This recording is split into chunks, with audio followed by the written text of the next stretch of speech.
Nossa divisão de tela.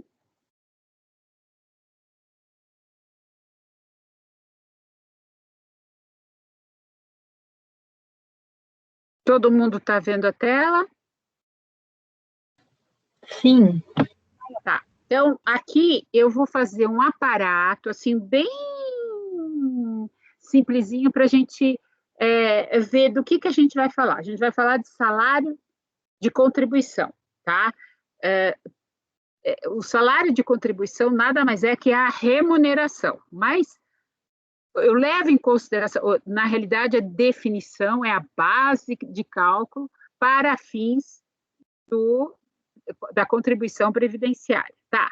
E aí, a gente precisa saber essa contribuição previdenciária ou contribuição para a Seguridade Social, onde ela está colocada dentro das contribuições sociais, dentro das espécies tributárias.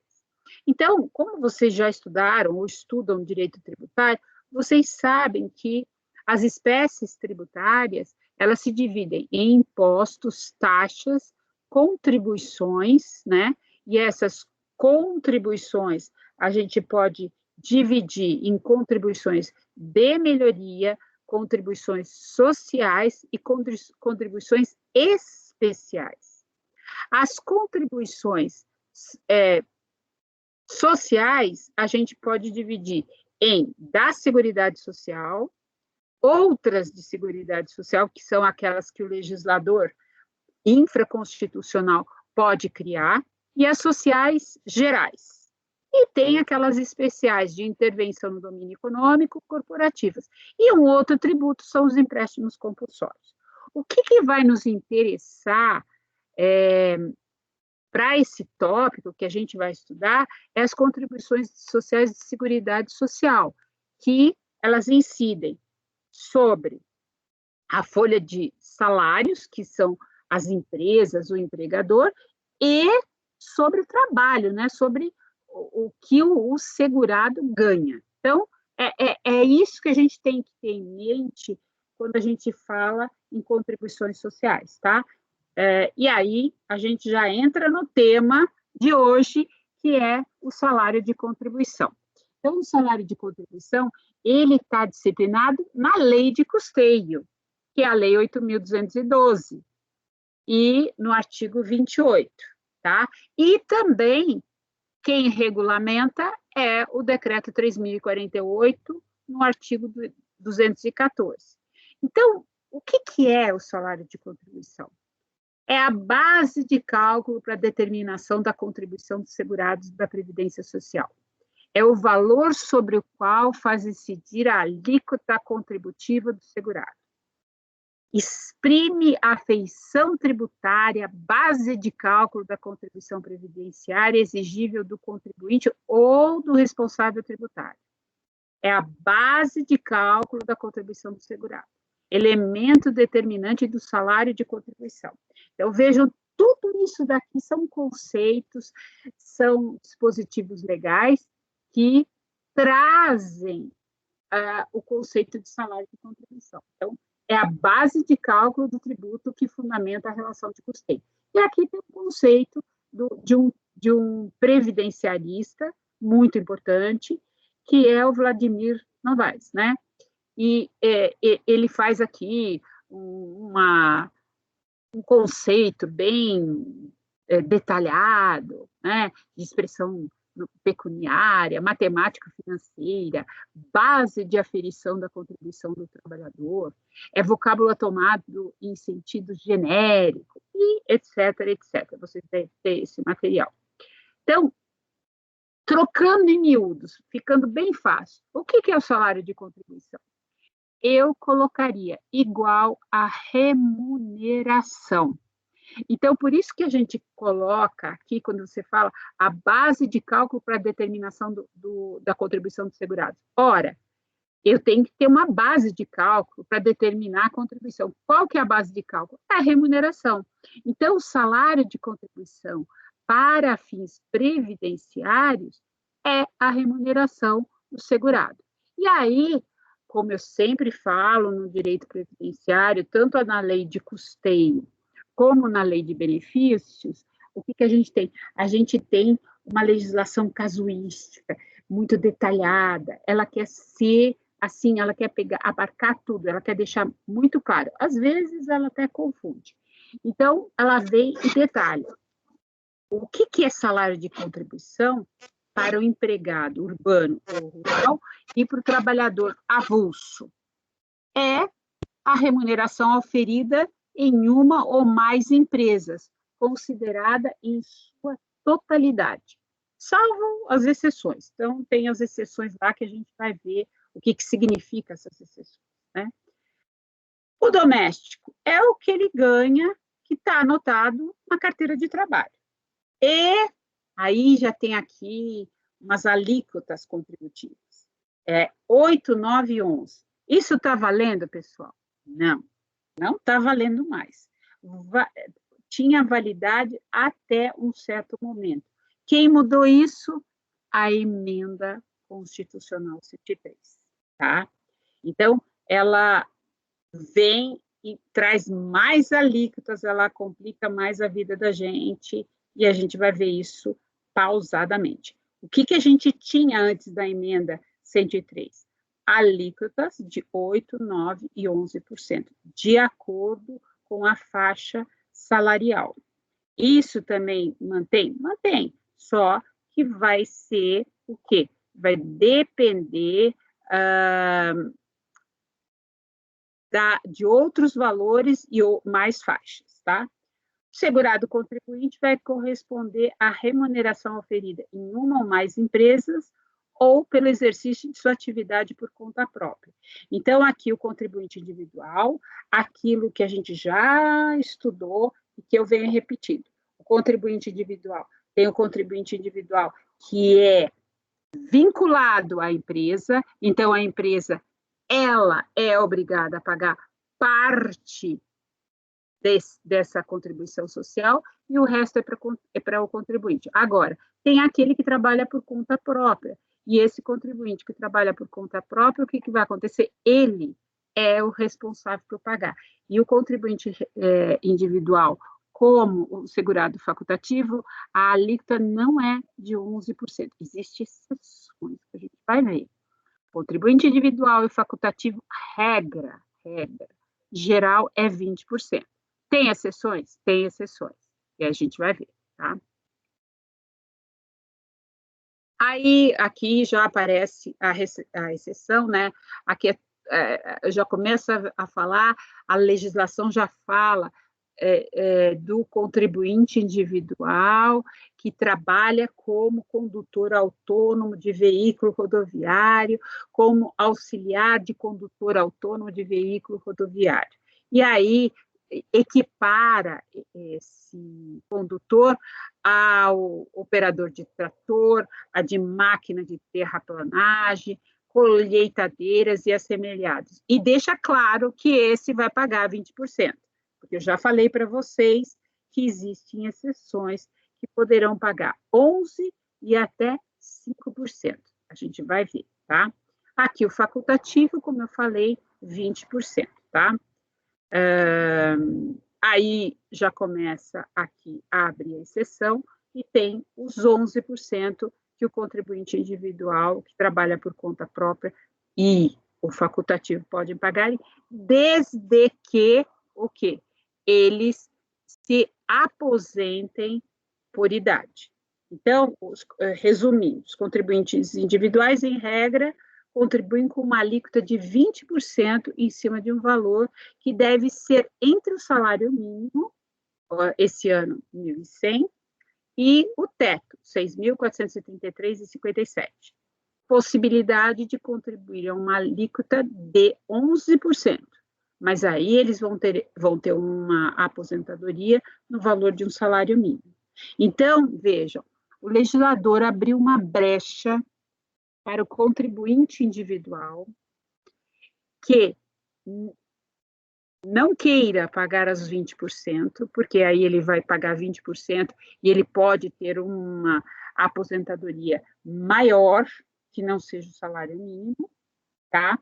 No passado, quando a gente, antes da emenda, quando a gente podia falar em aposentadoria por tempo de contribuição, ele teria a oportunidade de obter uma aposentadoria por tempo de contribuição, e se ele optasse pelos 11%, ele só teria oportunidade de uma aposentadoria por idade. Agora, o que a gente tem é 11% e vai ter uma aposentadoria no valor de um salário mínimo, tá? Tem também o microempreendedor. Esse microempreendedor, ele pode pagar uma alíquota diferenciada de 5%, tá? Também vai receber um salário mínimo. Agora, tanto contribuinte, todos eles aqui que eu estou falando são contribuintes. Existe essa especialidade de microempreendedor. Todos eles que pagam 11 ou pagam 15, eles podem complementarem para chegar nos 20% se eles resolverem ter uma aposentadoria maior, desde que complementem para ter esse nível de aposentadoria maior. Então, há essa possibilidade para o contribuinte individual, desde que haja esta complementação, tá? E aqui se abre um espaço para dizer, a gente vai repetir isso, dos segurados especiais. Quem são os segurados especiais? Aqueles que exercem atividade rural ou pesqueira artesanal. Esses podem ter uma contribuição com base no valor da sua receita bruta de produção rural ou de produção pesqueira, vamos dizer assim. Mas eles nunca vão chegar numa contribuição constante como os outros trabalhadores. Então, o que eles vão receber? Um salário mínimo, tá? Se eles quiserem, esse segurado especial quiser receber uma aposentadoria maior que o salário mínimo, como que eles vão ter que ser? Vão ter que ser contribuintes individuais, tá? Isso a gente já viu. E aí, se vai ser contribuinte individual, regra geral é 20% ou 11%, se quiser, aí a gente volta na estaca zero, que é o salário mínimo. Então, é melhor ele nem se matar por isso. Então, aqui eu estou repetindo, contribuição dos segurados especiais é feito com relação ao valor de sua receita bruta, e os segurados que podem se enquadrar no conceito de baixa renda também poderão contribuir com uma alíquota de 5% do salário mínimo. Então, a baixa renda ela acaba sendo um pouquinho maior que o salário mínimo, para a gente considerar baixa renda. A gente vai estudar isso quando a gente estudar alguns benefícios que falam de baixa renda, tá certo? O legislador, ele quer que todo mundo contribua. Então, num primeiro momento, ele veio com essa possibilidade do contribuinte individual, que sempre, na legislação, vinha pagando 20%. Aí ele vem com uma legislação passada, ele fala assim, não, você não precisa pagar 20%, você paga 11% e você tem uma aposentadoria por idade, você não vai ter direito a uma aposentadoria por tempo de serviço. Aí depois muda isso, ele fala assim, não, você paga 11%, mas você tem uma aposentadoria do salário mínimo. Ah, você é de baixa renda, você paga 5% e você vai ter uma aposentadoria do salário mínimo. Então, é um incentivo para quê? Por quê? Porque sempre se fala em contribuição, tanto é que antes havia a nomenclatura era aposentadoria por tempo de serviço e foi alterada por tempo de contribuição. Embora, se vocês forem ler a legislação, vocês vão encontrar o quê? Aposentadoria, ainda escrito aposentadoria por serviço, por tempo de serviço, quando na realidade é tempo de contribuição. Até aqui, tudo bem, pessoal? Peraí, deixa eu voltar a ver a carinha de vocês, porque senão eu não fico confiando que vocês estão prestando atenção em mim. E aí, tudo bem, pessoal? Estão entendendo? Dúvidas? Está muito difícil? Não. Todo mundo entendendo? Até aqui está fácil, né? Então tá, então vamos voltar, vamos fazer um resumo de tudo isso que eu falei. Estão vendo a tela, né? Tá, então, vamos lá. Agora, vamos fazer um resumê de tudo que eu falei. Então, tipo de segurado, contribuinte individual, 20% ou 11%, sobre um valor entre o salário mínimo e o teto do INSS. Então, vai pagar 11%, vai pagar só R$ 121. Segurado especial é uma alíquota de 1,3% sobre o valor da receita bruta de produção rural, quando houver essa produção rural. Tá? O MEI, que é o microempreendedor individual, de 5% ou 20%, 20% é quando ele quiser complementar, 5%, R$ 55, 20%, 220. Segurado facultativo, 20, 11 ou 5. Então, quando eu falo em 5, é só o de baixa renda. Tudo isso é para incentivar esse povo a contribuir, tá? Até aqui, fácil. E aí, aquilo que eu tinha falado antes, tá? Então, veio uma legislação em 2019 e colocou a vigência dessas alíquotas, né, e desses valores até 29 de fevereiro de 2020. Então, em 2020, a gente já tinha uma alteração das alíquotas, que é a partir de março. Então, nós tínhamos 3 alíquotas, 8%, 9% e 11%. Então, só incidia uma alíquota. Não havia a incidência de algo em cima de algo, tá? Que a gente vai ver que é regressivo, né? É progressivo, coisa que existe no imposto de renda e que foi passado para o salário de contribuição. Então, nós vamos ver que a partir da emenda 103, a gente vai ter alíquotas progressivas, tá? Então, por enquanto, aqui, o que nós tínhamos? Um valor era até 1.830,29, 8% e assim por diante. Então, começava-se numa alíquota de 8% para quem recebesse até 1.830,29, ou seja, até superando o salário mínimo, certo? O que vem e muda? A partir de 1º de março de 2020, nós vamos ter mudança da tabela de contribuição, tá? E esses valores são de 2020. A tabela, ela continua existindo e ela vai sempre existir, a não ser quando mudem a legislação, porque eu também vou ter que dar uma aula explicando essa questão de vigência, de mudanças, na emenda 103, no seguinte sentido: a emenda, e eu já mencionei isso para vocês, o que ela vem? Ela vem e fala assim, olha, a partir de agora, ou vai ser por lei ordinária, ou vai ser por lei complementar.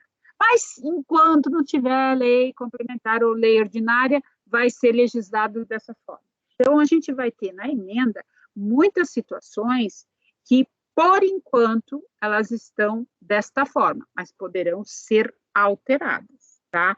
Então, a emenda trouxe essa mudança nas alíquotas, tá? Então, aqui ainda em 2020. Então, nós tivemos um aumento do número de alíquotas.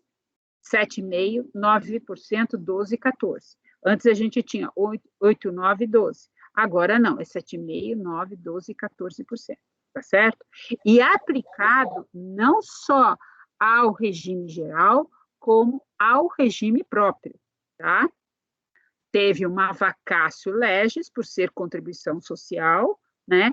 E ela é aplicada depois de 90 dias. Então, essas alíquotas foram aplicadas depois de 90 dias, tá? E aí, atingindo a todos, regime geral, regime próprio, tá? E aqui nós temos os valores. Fala. Só interrompendo um pouquinho a senhora, isso seria só para segurado empregado e trabalhador avulso, né? Daí essas alíquotas. Então, essa daqui é para o empregado, para o doméstico, para o avulso. O contribuinte individual, ele não vai ter isso, porque ele vai ter o quê? Os 20%, 11% e 5%. tá? Mas para o empregado, o segurado empregado, o doméstico, o avulso, nós vamos ter essas alíquotas sendo aplicadas. E também o regime próprio, ou seja, o servidor público, o militar, para todo mundo agora é igual essas alíquotas. É lógico que vai ter que levar em consideração o quê? O valor da remuneração. Tudo bem até aqui? Tudo bem, professora. Vamos lá, vou te... Então, agora o valor atualizado em 2021. Então, essa é uma tabela que é para, que nem a Carol falou, para o empregado doméstico, trabalhador avulso, e que agora está atualizada com os valores de 2021. Então, o salário mínimo atual é 1.100 e o teto é 6.433,57. Então, quem ganha acima de 3.305,23 centavos já vai ter uma alíquota de 14%, mas é uma aplicação progressiva. O que significa essa aplicação progressiva das alíquotas? Então, vamos dar exemplo para ficar mais fácil? Então, vamos aqui, deixa eu aumentar para todo mundo enxergar, e vamos pegar um exemplo aqui. Então, a Amélia, ela trabalha como professora e começou a receber em 2021 o valor de R$ 1.700. Tá. Quanto que ela vai pagar? Então, vamos voltar ali na nossa... Vamos ver aqui. 1.100 é a primeira de 7,5%. Só que ela ganha 1.700. Então, ela vai incidir em duas alíquotas, porque é progressiva. Vamos ver isso. Então, 7,5 de 1.100 por ser o salário, por ter o salário, por seu salário ter ultrapassado a primeira faixa, que corresponde a uma contribuição de R$ 82,50, ou seja, 7,5 de 1.100. Mais 600. Por quê? É o valor que sobrou do salário da segurada após passar a primeira. Então, é 1.700 menos 1.100, deu 600. Vai incidir 9%. Então, mais 54. Então, quanto que a Amélia vai pagar de contribuição? Ela vai pagar 82,50 mais 54, vai dar um total de 103,50. Então, se ela continuar ganhando 1.700, ela vai ter todo mês um desconto de contribuição social de 136,50. Tudo bem? Vamos para um outro exemplo. A Cleópatra, ela trabalha como psicóloga e recebe a quantia de R$ 3.000 em 2021. Então, aqui veja o quanto que vai incidir para ela, porque aí ela está em várias alíquotas. A primeira alíquota, que vai até 1.100, 7,5%, ela vai pagar R$ 82,50. A segunda alíquota, né, que vai ser os 2.203,48, né, que ela está nessa faixa, uma vez que o salário da segurada ultrapassou essa faixa. Então, aí é mais 99,31. E 12, porque sobrou, né? Valor que sobrou do salário da segurada. Após passar pelas duas faixas, 3.000, 1.100, 1.103, que corresponde a uma contribuição de 95,58. Então, veja, ela vai ter 3 contribuições aqui somando. 82,50, mais 99,31, mais 95,58. Então, ela vai pagar uma alíquota de 277,39, tá? Então, a ideia do legislador é quem ganha mais, paga mais, quem ganha menos, paga menos, certo? Então, essa foi a ideia, tá certo? Então, essa é a ideia de uma mudança aqui que vocês já estão vendo com esse número de alíquotas. Agora, antes nós tínhamos 3 alíquotas e agora passamos a ter 4 alíquotas, tá? E isso agora sem distinção entre regime geral e regime próprio. Lembrando E isso daqui, essas alíquotas, são aplicadas para o empregado doméstico, trabalhador avulso. Para o facultativo, contribuinte individual, o que eu aplico? 20%, 11% ou 5%, como eu já expliquei anteriormente. Até aqui, tudo bem? Então, o segundo... Fala, peraí, deixa eu voltar para ver a carinha de vocês. Fale. Eu não entendi esse cálculo. Então, o que é? Vamos voltar lá o cálculo.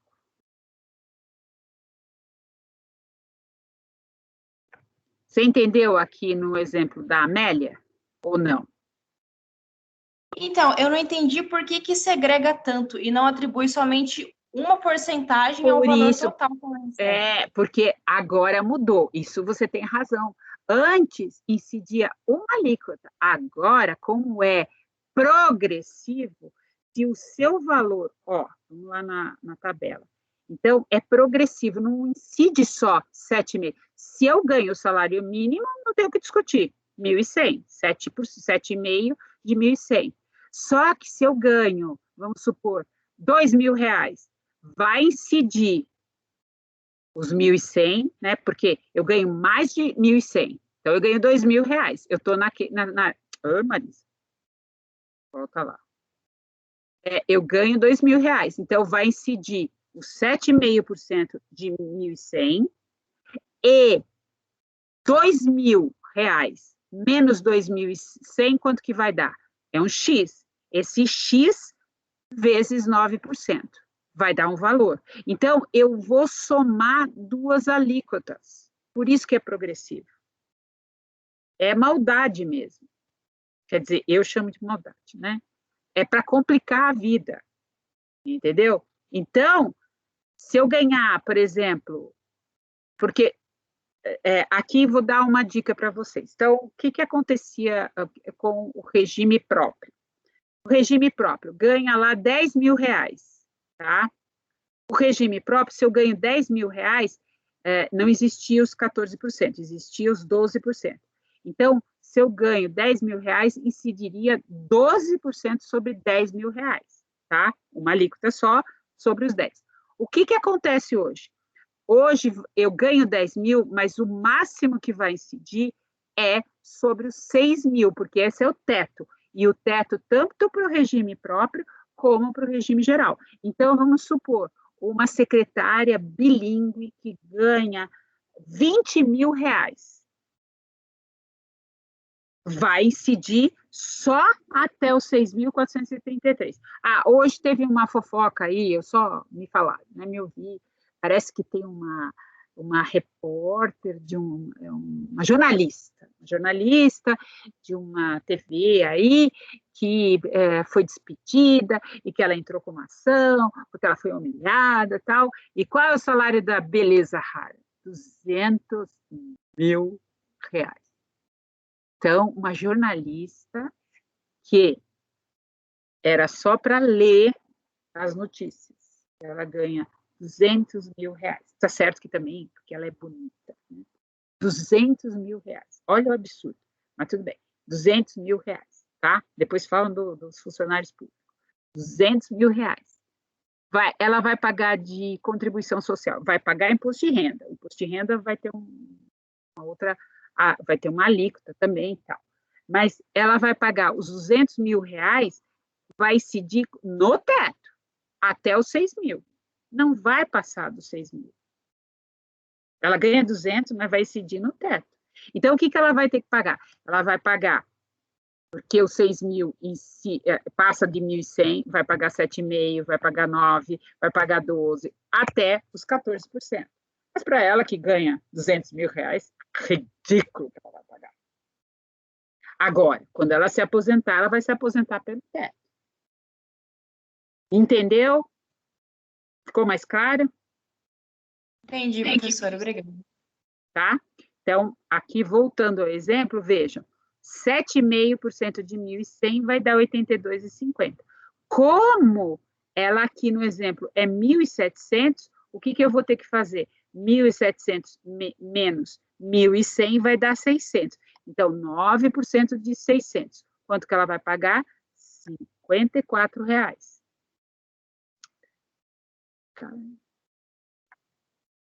Tá? E aí eu somo todas as alíquotas que ela pegou, 82,50, todas as contribuições que ela vai ter que pagar. Então, o total vai dar esse, tá? Essa é a novidade das novas alíquotas, tá bom? Tudo bem até aqui? Pessoal, ok. Sim? Então tá. Então, os segurados especiais é diferente. Segurado especial é o produtor, o parceiro, o meeiro, o arrendatário, o pescador artesanal, o assemelhado, que a gente já estudou. Esses, eles não contribuem, eles vão ter que provar a atividade remuneratória. E eles vão ter o quê? Só vão receber, quando se aposentarem e provarem que trabalharam no meio rural ou em atividade pesqueira artesanal, vão ter que provar que trabalharam. E aí, eles só vão receber um salário mínimo, tá certo? Se eles quiserem que nada, por exemplo, um produtor, ele é um segurado especial, mas ele não quer ganhar um salário mínimo. Então, o que ele vai ter que ser? Contribuinte individual. E vai ter que contribuir o que ele entender, se ele quiser pagar pela tabela, pelo teto, ele vai pagar pelo teto. Por quê? Porque ele quer receber uma aposentadoria maior. Entendido? Bom, então, aquilo que eu falei, existe um limite mínimo, que é o salário mínimo, e o teto do INSS, que sempre é atualizado, tá certo? Agora, quando eu falo de empresas, não existe limite, não existe teto. Por quê? Quando a gente fala em empresa, pessoal, o que a gente tem? Lá no 195 da Constituição Federal, ele fala assim, o empregador ou equiparado a empregador, equiparado à empresa, ele pagará a contribuição incidente sobre a folha de salários. O que é a folha de salários? Quando a gente fala em empregador, é o seguinte, tudo que eu pagar para o empregado, eu vou somar e em cima disso vai incidir a alíquota.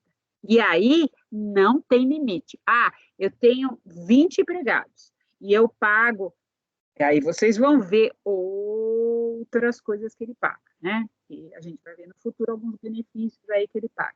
Ele tem que pagar, ele antecipa isso, ele paga. Então, ele vai pagar o salário maternidade, vai pagar um monte de outras coisas aí. Então, o empregador tem uma folha de salário lá de 20 pessoas, ele paga 1 milhão. Vai incidir a alíquota sobre 1 milhão. Aí não tem teto, tá? E o que este empregador vai poder fazer? Ah, eu antecipei alguma coisa que quem teria que pagar, porque ele é o empregador. Eu antecipei alguma coisa que quem teria que pagar, por exemplo, a gente vai ver o salário maternidade, quem vai pagar é o INSS, mas eu, empregador, tenho que antecipar? Ah, tá, então vamos descontar. Então, ele vai ter que ter os documentos comprobatórios de que ele tem pessoas que recebem salário maternidade e vai descontar. Ah, ele vai pagar, a gente vai estudar lá o salário família. Ele tem que pagar salário família para quem tem filhos até determinada idade. Ele antecipa. Quem tem que pagar é o INSS. Então, ele antecipa. Então, ele antecipou. Ah, tá. Então, eu tenho uma folha de salário lá que eu tenho que pagar 1 milhão. Mas aí eu vou descontar isso, vou descontar o salário de maternidade, vou descontar o salário família. Por isso que o advogado ou quem estuda direito e que vai trabalhar em recursos humanos, não é assim, vai trabalhar. Ele tem que saber como que funcionam essas coisas. O advogado tem que saber para justamente defender o seu cliente empregador quando ele for autuado e disser, olha, aqui está errado essas contribuições, o senhor pagou a menos, ou a documentação que ele não apresentou. Vejam a importância. Nós temos uma certa burocracia nessas coisas, mas também tem que ter o quê? O entendimento. Aquilo que a Paloma andou perguntando. Eu não estou entendendo esse cálculo. Como que faz esse cálculo? Então, ela não precisa fazer o cálculo, mas ela precisa entender como que está na lei, como que é o procedimento. Depois ela pega uma calculadora, ela vai lá no contador, mas a gente não pode, não que a gente tenha que desconfiar de todo mundo, mas a gente precisa saber o mecanismo. O advogado não vem com essa conversa, eu não sei fazer matemática, você gosta de matemática, não tem nada disso. A gente tem que entender o procedimento. Para o quê? Para corrigir, para saber o que estão falando, o que estão fazendo, para ninguém nos enganar. A gente pode até contratar um contador, contratar alguém para fazer, mas depois tem que questionar. Mas espera lá, isso aqui, essa conta aqui, me explica como que é, da onde que você tirou, como que você fez isso? Até que vocês vão ser advogados, vocês podem ser advogados da parte tributária, da parte civil, vamos dizer assim, e a parte criminal. Por quê? Porque a empresa, nós não vamos infelizmente estudar, mas a empresa que deixa de repassar isso, ela responde criminalmente, tá? E para isso não tem parcelamento. Então tem certas circunstâncias que você tem que saber se de fato ele cometeu um crime. E vejam, é previdenciário. Por isso que eu falo, a melhor matéria que existe, a mais importante. Olha quantas coisas a gente já viu aqui. Quantas matérias a gente... Sem falar na questão administrativa, que vocês podem questionar administrativamente o INSS. Não, está errado isso daqui, ó. Está aqui o comprovante que pagou. Como vocês estão exigindo essa contribuição? Por que não está? Tá? Então, isso tudo é para vocês saberem o mecanismo, e vocês têm que ir atrás de como isso foi feito. Tudo bem até aqui? Então, vamos lá. Então, a gente viu o limite máximo e mínimo, tá? E aí, agora, a gente vai ver a parte, vamos dizer, um pouco controvertida, que é um pouco, vamos dizer, bagunçada, né? A nossa legislação e a jurisprudência, ela vacila muito, né? Então, o que é remuneração? Então, vamos, assim, não precisa se prender tanto à legislação. Eu trago a legislação para vocês verem como ela é complicada, às vezes, de ler, tá? Mas depois que a gente entende, a gente vê que não é tão difícil assim. Então, o que é a remuneração? É quanto eu ganho. Até aí não tem nenhum problema. Mas, às vezes, você precisa ver o que está incluso naquilo que eu ganho. Então, salário de contribuição é igual à remuneração. Tá, e o que eu incluo nesse salário de contribuição? Então, o primeiro problema é o quê? O 13º salário. A gratificação natalina, que foi problema de jurisprudência, uma vez inclui, outra vez não inclui. Como? Inclui, não inclui? Por quê? Porque é uma gratificação natalina e ela não vai fazer parte de uma outra coisa que a gente vai aprender lá na frente, que é o salário de benefício. Então, vamos por parte. Então, qual é o problema da gratificação natalina? É que se discutia se na gratificação natalina incidiria aquilo que eu falei para você, a contribuição social.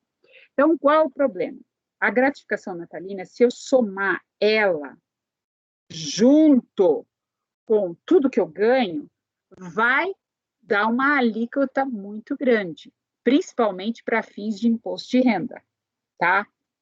Então, vocês viram aquela conta lá maluca, que até a Paloma pegou e falou assim, nossa, mas não podia ser uma coisa só? Não, podia mesmo, podia facilitar, mas não. Eles querem complicar porque é disfarçadamente para cobrar mais. Então, se eu colocasse a gratificação natalina, ia ficar mais complicado ainda. Então, o que foi, a jurisprudência pegou e colocou? Incide contribuição social, mas de forma separada. Então, a minha remuneração é X, então vamos supor, eu sou vendedor, eu ganho horas extras, eu ganho diária, tá, isso daqui é remuneração, tá, Então, X e vai incidir contribuição social. E eu tenho a minha gratificação natalina, o meu 13º, tá? É um valor bruto da gratificação natalina e sobre essa gratificação natalina vai incidir a contribuição social, tá? Então, são coisas separadas e vai incidir contribuição social. Então, faz parte, integra o salário de contribuição, mas de forma separada, tá?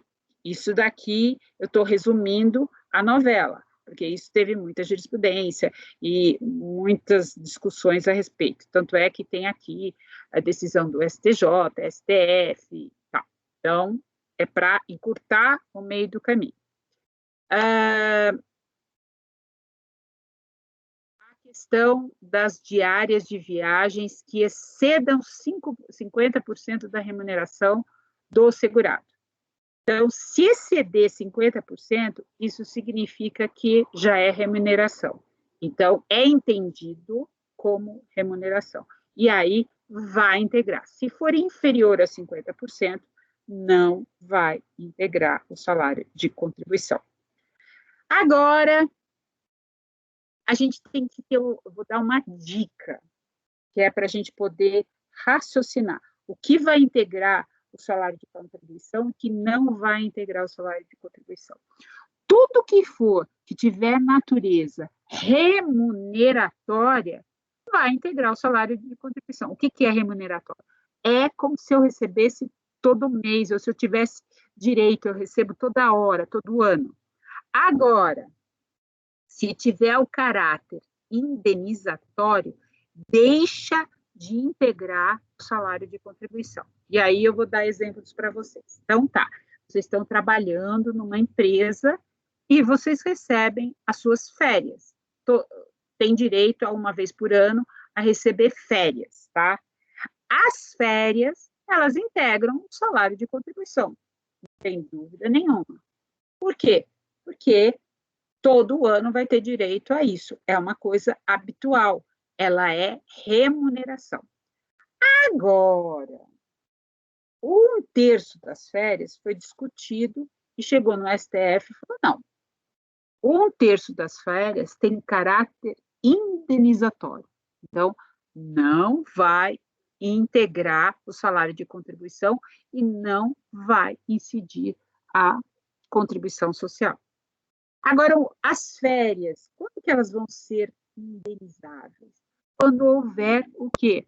Aquela demissão voluntária, quando houver rescisão do contrato, e aí a pessoa vai receber uma bolada e vai ser tudo proporcional, inclusive o aviso prévio. Então, vejam bem, o aviso prévio, ele é remuneratório quando o quê? A pessoa pega, recebe ela, durante aquele 1 mês de aviso prévio, ela vai de fato trabalhar. Então, esse daí é remuneratório.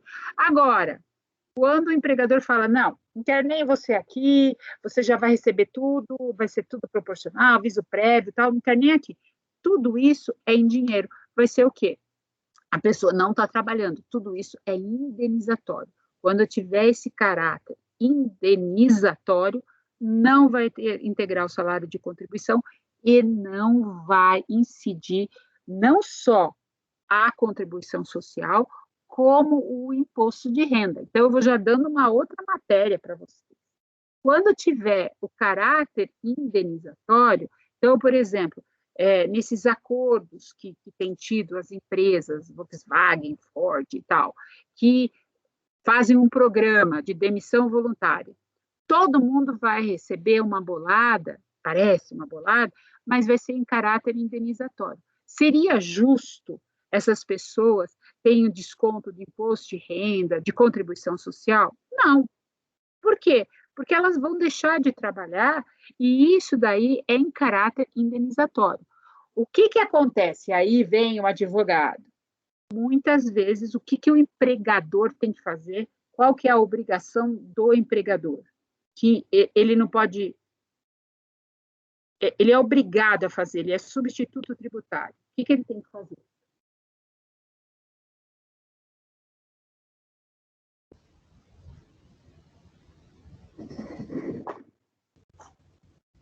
Estou esperando. Recolher a contribuição. Exato. Ele tem que recolher, ele é obrigado a recolher. Quando que ele não vai recolher? Eu sou a empregada e eu falo para o empregador, não, isso daí é indenizatório, eu tive aula e falaram que é indenizatório, nada de descontar para mim. Ele pode fazer isso? Acho que não. Não, porque é a obrigação dele, que ele não tem nenhum papel, nada, nenhuma ordem.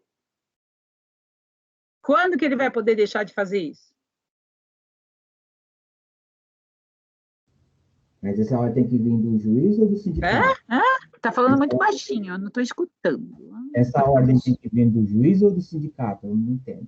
Do sindicato? Nossa, o sindicato está com todo esse poder? Nossa, eu não estou sabendo que o sindicato está com todo esse poder. Olha, o judiciário está desmoralizado, hein, William?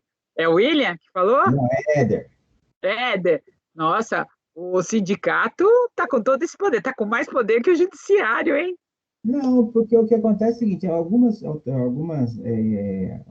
indenizações, coisa toda, é o sindicato que acaba dizendo se é indenizatório ou o sindicato diz, ele tem esse poder de dizer.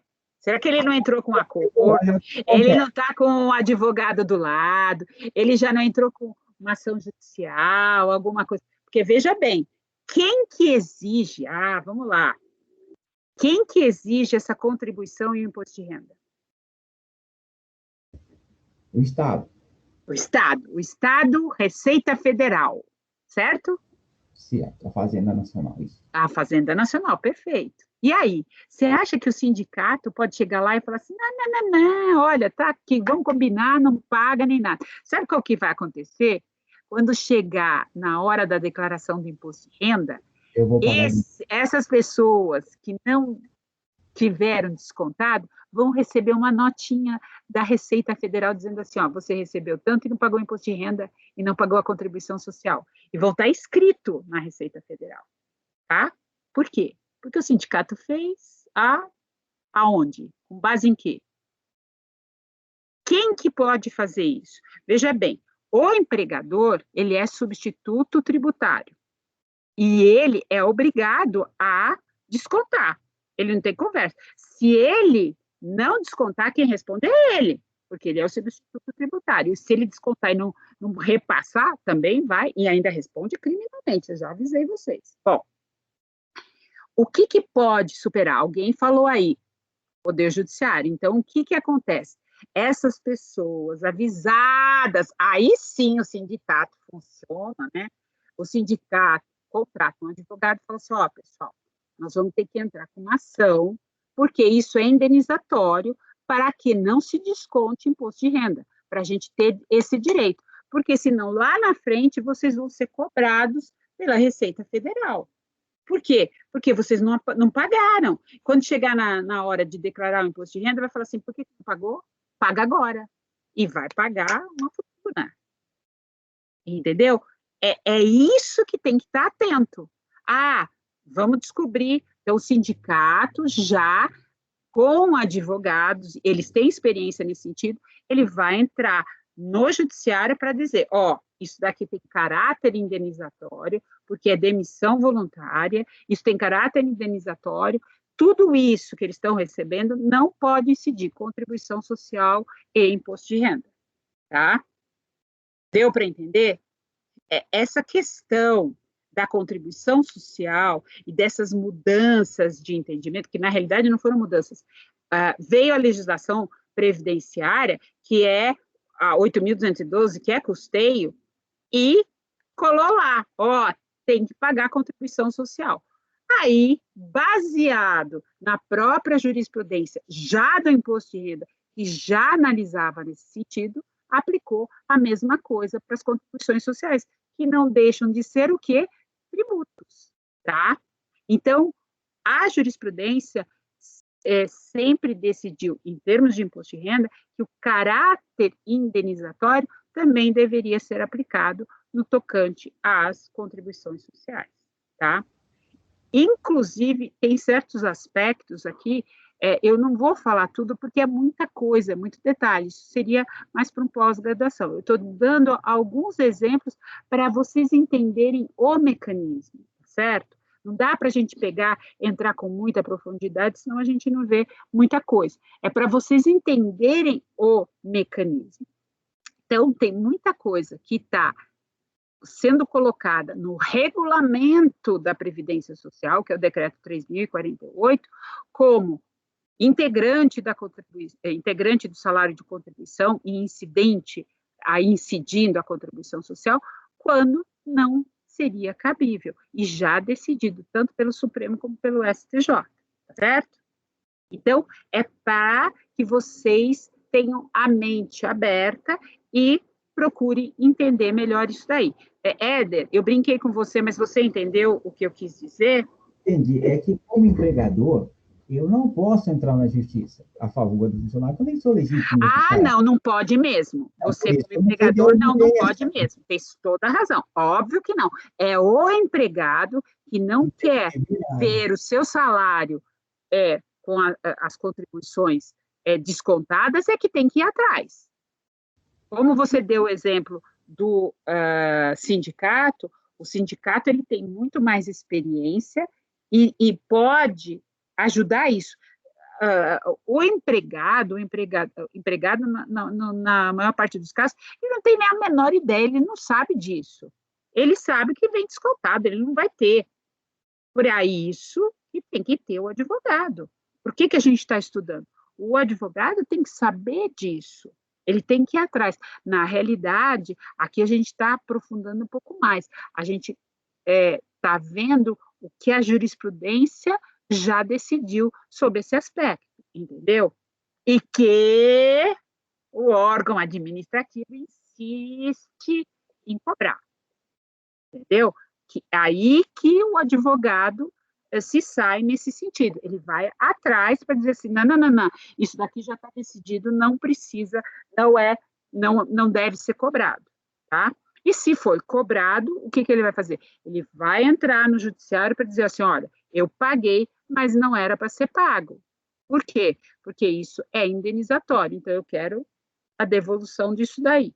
Então, também, muitas vezes, por exemplo, que nem você disse, o empregador, ele é obrigado, ele vai descontar, e quando o empregado souber disso, ele vai procurar um advogado, e o advogado vai ingressar com uma ação para obter esse dinheiro de volta. Tudo bem? Então, uma boa dica para vocês advogados, certo? Já tem aqui boas coisas para vocês fazerem. Então, a gente viu a questão das férias indenizadas, da rescisão, do adicional de 1/3. Aqui a gente já deu alguns exemplos e decisões do STF nesse sentido.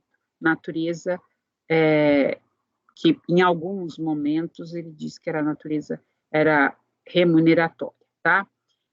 Parcelas que não integram o salário de contribuição, parcelas que tenham, quer dizer, integram as que têm natureza habitual e não integram aquelas que têm natureza indenizatória, tá? Aqui, esse não integram está fora de órbita, né? Parcelas que tenham natureza habitual e que, por essas características, são consideradas como incorporadas ao salário, a configuração base de incidência da contribuição do segurado formarão, portanto, o salário de contribuição. Aqui é a natureza remuneratória, tá? A indenização, que eu já falei, aqui nós vamos ter um exemplo de não integração para aquelas empresas que tiverem inseridas num programa chamado PAT, é um Programa de Alimentação do Trabalhador, tá? Então, quem tiver, a empresa que tiver neste programa, então, ela oferece a alimentação e aí não vai incidir contribuição social pelo recebimento nesse sentido, tá certo? Plano de saúde médico-odontológico e reembolso de medicamentos, desde que abranja a totalidade dos empregados e dirigentes da empresa, também não integra o salário de contribuição. Reembolso creche para os filhos até 6 anos, mediante comprovação do gasto. Então, vejam, isso tudo, quem vai ter que ter? Vai ser o empregador. O empregador, dentro dos recursos humanos, é ele que não vai deixar incidir a contribuição social, desde que ele tenha a prova de que aquele empregado tenha filhos até 6 anos e ele vai dar a creche, né? Ele vai dar o pagamento. Então, ele vai ter um reembolso creche. E aí ele coloca lá, é um plus para o segurado, para o empregado. Então, ele não vai ter o desconto da contribuição social, porque isso poderia aparentar que era um ganho, né, que estava embutido no salário, na remuneração do empregado, como reembolso babá, limitado a um salário mínimo e condicionado ao quê? A comprovação do gasto. E aí a gente já parte, até aqui a gente viu o quê? O salário de contribuição, tá? O que incide e o que não incide dentro do salário de contribuição. Então, o salário de contribuição é a base de cálculo para a contribuição social. E que base de cálculo é essa? É a remuneração. Então, eu levo em consideração o quê? A remuneração do segurado. Por exemplo, quem recebe gorjetas. As gorjetas fazem parte do quê? Do salário de contribuição, né? Tem um monte de coisa que a gente podia mencionar, né? Que faz parte do salário de contribuição, porque ele ganha, né? O salário maternidade, ele é o único benefício previdenciário que faz parte do salário de contribuição, né? E ele não tem limite, o limite não é o teto do INSS. A gente vai ver, quando a gente estudar o salário maternidade, que ele é uma exceção aos outros benefícios e que o teto não é o salário maternidade. A licença paternidade também, existe uma licença paternidade de 5 dias, ela é remunerada, então também vai incidir, você está incidindo no salário de contribuição, então vai incidir, vai integrar o salário de contribuição do segurado. Existe até um programa para as empresas, né, que é a prorrogação da licença paternidade, né, que é um programa da empresa cidadã. Então, quem tiver filiado a empresa que tiver filiada a esse programa de empresa cidadã, pode os seus empregados pedirem uma prorrogação do salário da licença paternidade de mais 15 dias. Mas aí vai ter todos os requisitos e a empresa tem que estar. E aí vai incidir também, vai estar no salário de contribuição. Agora, a gente vai para um outro salário, que é o salário-benefício. Esse é aquele que a gente mais quer saber. Porque o salário de benefício é a base de cálculo utilizada para a apuração da renda mensal inicial. O que é a renda mensal inicial? Vamos pegar pelo fim, para depois a gente entender o meio. Então, a renda mensal inicial é o que eu definitivamente vou ganhar. Tá? Isso é o que eu vou ganhar em termos de benefício previdenciário. Tá? E aí, antes de todas essas coisas que a gente tem hoje em dia, antes da emenda, depois da emenda, como que eu fazia o cálculo do salário de benefício? Aquele que vai me servir de base de cálculo para a renda mensal inicial, para saber quanto que eu vou ganhar finalmente de benefício previdenciário. Antigamente, eu falei para vocês que a gente tem muita história, né, no direito previdenciário, antigamente eu levava em consideração o período de base de cálculo, os últimos 36 salários de contribuição do segurado, sem aplicação do fator previdenciário. Vai ter um outro fator previdenciário. Deixa eu ver aqui, se eu abro aqui, eu acho que eu vou abrir. Deixa eu ver aqui, vamos voltar, que eu acho que vocês estão boiando. Eu não quero vocês boiando. Peraí. Deixa eu ver se eu consigo abrir aqui uma folhinha em branco. Peraí.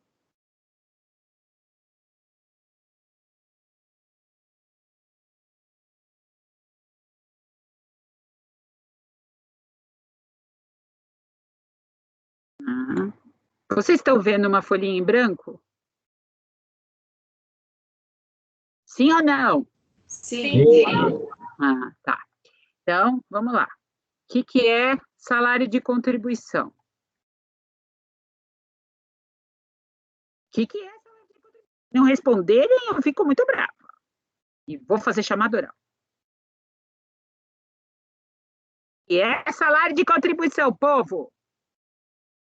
A remuneração. Ótimo, melhorou. Melhorou. Então, vamos supor que o segurado começou ganhando R$ 1.000, depois ele passou para R$ 2.000, R$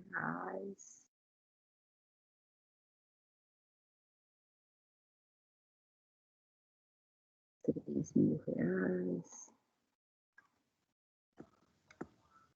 3.000.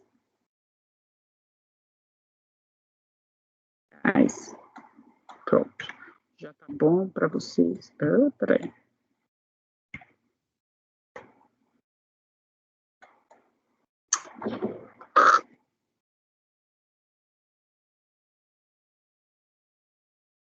Pronto.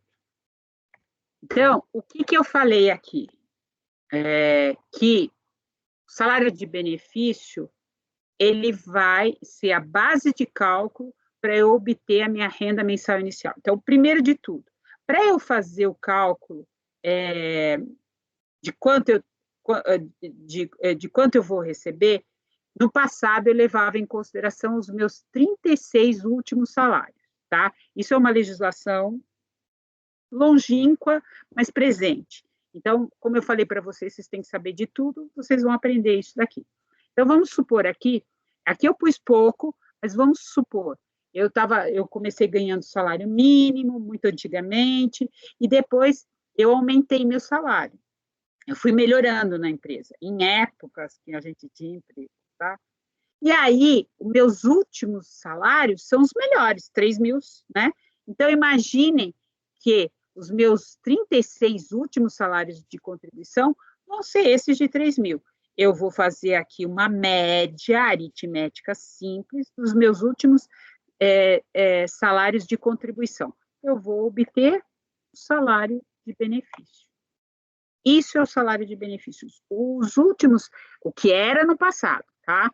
Os últimos 36 meses eram os de R$3.000, vamos supor. Então, aqui eu vou ter uma média de um salário gordo, maravilhoso. E aí, eu vou multiplicar esse salário de benefício pela porcentagem do benefício previdenciário. Benefício previdenciário igual a renda mensal inicial. Isso aqui é bem a grosso modo, para vocês entenderem como que é o esqueminha, entendeu? Então, por exemplo, o auxílio-doença é 91%. Então, eu vou fazer 91% vezes o salário-benefício. Eu vou ter uma renda mensal inicial de tanto reais, levando em consideração essa de 36 meses. Bom, o que aconteceu? O legislador percebeu que os salários iam ser maravilhosos, muito gordos, e fora que o pessoal estava durando muito tempo, estava tendo uma durabilidade. Então, ele altera, não é mais os últimos 32 meses. Ele passa a levar em consideração como salário de contribuição o quê? Dos 100% de salário que a gente recebeu durante toda a vida, os 80 melhores salários. E descarta os 20% piores salários. E aí você vai obter um salário de benefício multiplicado pela porcentagem correspondente ao benefício previdenciário que você quer, igual que você quer ou pode obter, igual à renda mensal inicial. Até aqui, tudo bem? Não entendi, não, professora. Nossa. O que você não entendeu? Essa conta aí, professora. Só colocar a numeração aí, eu acho que fica mais fácil de entender, mas... Que numeração? Eu estou colocando aqui. A pessoa recebia... Mas na parte de baixo não dá para associar, não, professora. É uma média. Você faz a média aritmética de R$1.000. Ele ganhou a vida inteira R$1.000. A média aritmética dele vai ser quanto? Salário de benefício de R$1.000. R$1.000. Vezes 91%. Que é o auxílio-doença. Vai dar quanto? 910. Isso é inferior ao salário mínimo. Então, ninguém pode ganhar menos que o salário mínimo. Então, ele vai ganhar o salário mínimo. Aparentemente, porque a gente vai, quando estudar o auxílio-doença, a gente vai ver algumas mudanças, que hoje em dia não podem ser mais 91, dependendo do caso, não vai poder ser isso. Mas, aparentemente, é isso. Isso é a renda mensal inicial. Você entendeu agora? Então, você tem que fazer uma média de tudo quanto você ganhou. Num primeiro momento, o que a gente tinha? Deixa eu voltar aqui. Vamos voltar para o nosso... Então, todo mundo está vendo a tela? Está vendo o PowerPoint? Sim. Sim. Então, no passado, o que a gente tinha eram os últimos 36 meses. Como isso ficou um valor muito grande, porque os últimos 36 meses, não pensem em épocas atuais, porque a situação está brava, tá? Em épocas bem remotas, tá?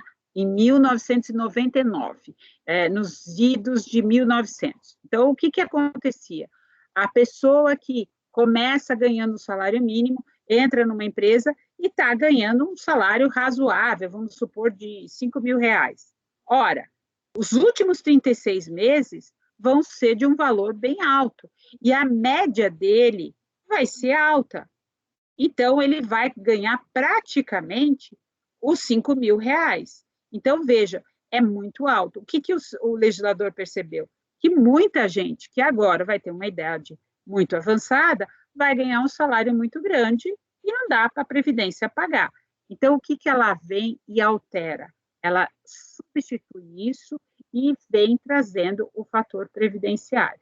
Então, aqui há uma crítica de um autor que ele fala assim, olha, isso daqui vai prejudicar todo mundo, que é dois administrativistas aqui que eu coloco, tá? Então, ele fala, passando para um período, que é o período básico de cálculo, ele passando para ser não mais os 36, mas sim os 80 maiores salários, ele vê um prejuízo muito grande. Mal sabia ele o que vinha no futuro, né?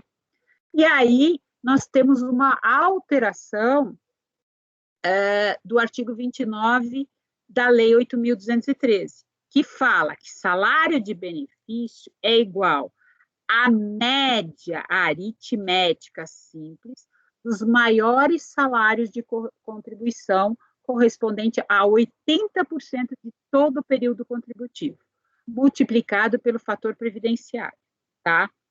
Então, vai ter para a aposentadoria por idade e por tempo de contribuição o fator previdenciário. Na idade, o fator previdenciário é optativo, só se for bom. Para a aposentadoria por tempo de contribuição, vai ser obrigatório. Isso está aqui também, a gente vai ter nuances, vai ter mudanças, tá? A situação sempre é ruim, mas ela pode ser pior. Pior do que veio a emenda 103, eu acho que não existe. Então, quando veio o fator previdenciário, foi um horror, diminuiu os salários, eu vou mostrar a continha para vocês, virou um horror. Mas, atualmente, eu não sei se a coisa não está um pouco pior. Mas vamos por partes para vocês entenderem. Então, o que é o salário de benefício? É essa média aritmética de todos os salários de contribuição. A gente viu que salário de contribuição é a remuneração. Então, o que eu vou pegar? Eu vou pegar toda a minha vida que eu trabalhei e vou pegar todos os meus salários. Só que eu vou descartar os meus 20% piores salários e vou só somar os 80 melhores salários. Vai dar uma média aritmética simples. É lógico que todos esses salários eles são corrigidos e a média aritmética disso é salário de benefício. Tá? E aí sim, dependendo do tipo de aposentadoria, que é a aposentadoria por tempo de contribuição, em que é obrigatório a multiplicação pelo fator previdenciário, eu vou multiplicar pelo fator previdenciário, e aí vocês vão ver que o salário vai diminuir muito. Até aqui, tudo bem? Sim ou não, pessoal? Sim. Tá, então vamos lá. Agora, né, eu vou contar esse período de cálculo a partir de quando? A partir de julho de 94. E por que eu conto o salário a partir de julho de 94 e não antes de julho de 94? Mesmo que eu tenha ingressado antes de julho de 94. Eu vou contar os salários a partir de julho de 94, mesmo que eu tenha ingressado antes de julho de 94. Pessoal, por quê?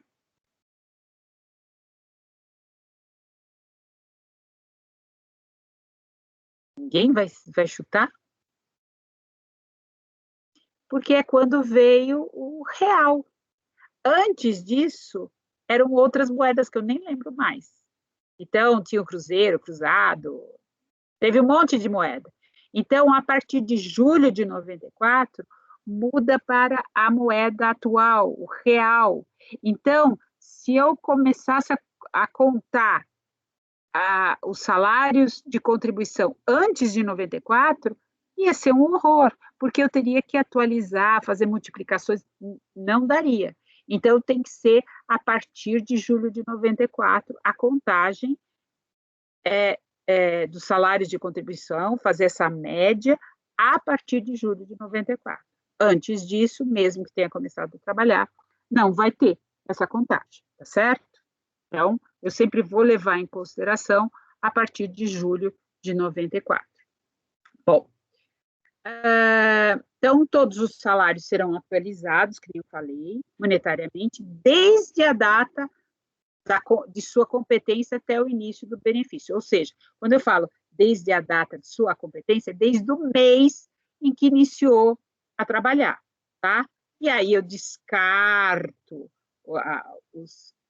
as 20 piores salários contribuições e faço a média das 80% maiores salários de contribuição.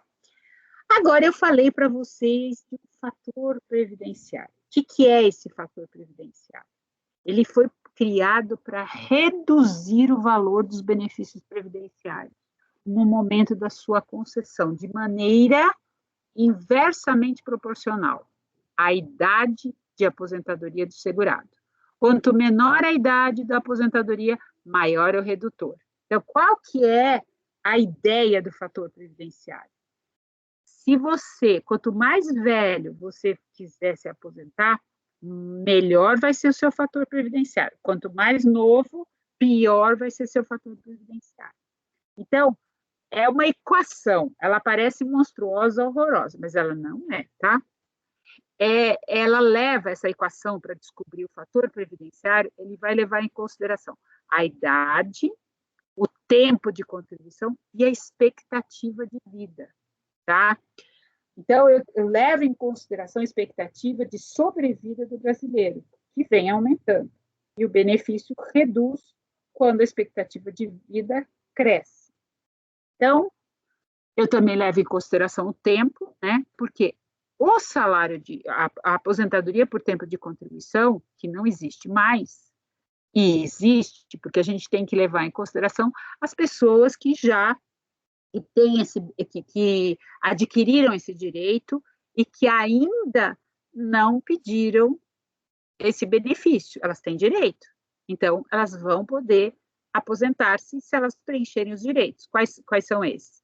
30 anos de contribuição se mulher e 30 anos de contribuição se homem, tá? Esse é o que leva em consideração o fator previdenciário. Bom, com relação à expectativa de vida, a gente vai levar em consideração uma tábua do IBGE. Então, o IBGE, ele traz a expectativa de vida entre homens e mulheres, sendo que as mulheres vivem mais que os homens. E aí, para os homens não serem prejudicados, se leva em consideração o homem. Nós estamos com um problema atualmente, a gente escutou as reportagens do IBGE, e isso vai causar problemas aqui na expectativa de vida. É que hoje o fator previdenciário ele está se desvinculando, está desaparecendo, mas ainda ele é aplicado. Então, nós vamos ter uma publicação anualmente, no dia 1º de dezembro, dizendo da expectativa de vida, tá? Bom, não se assustem, tá? Isso daqui é a equação para a gente descobrir o fator previdenciário. Então, o que é o fator previdenciário? É o tempo de contribuição vezes uma alíquota. Essa alíquota, 0,31, da onde que eu tirei? Quer dizer, não fui eu que tirei, foi o legislador.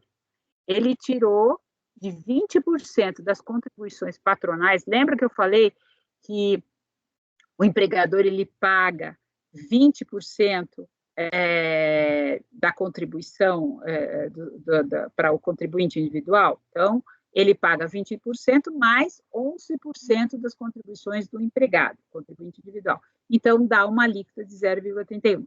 O legislador tirou daqui essa alíquota. Então, voltando para a equação, o fator previdenciário é igual a tempo de contribuição vezes essa alíquota de 0,31, dividido por expectativa de vida, multiplicado por 1, mais idade, mais tempo de contribuição, vezes a alíquota dividido por 100. É muito fácil. Parece difícil, mas não é difícil.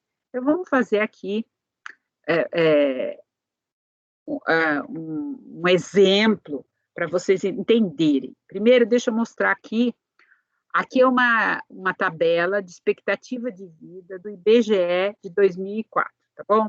Então, vamos ver aqui a expectativa de vida para a gente entender. Vamos supor aqui a idade de 51 anos. Qual a expectativa de vida? 27,4.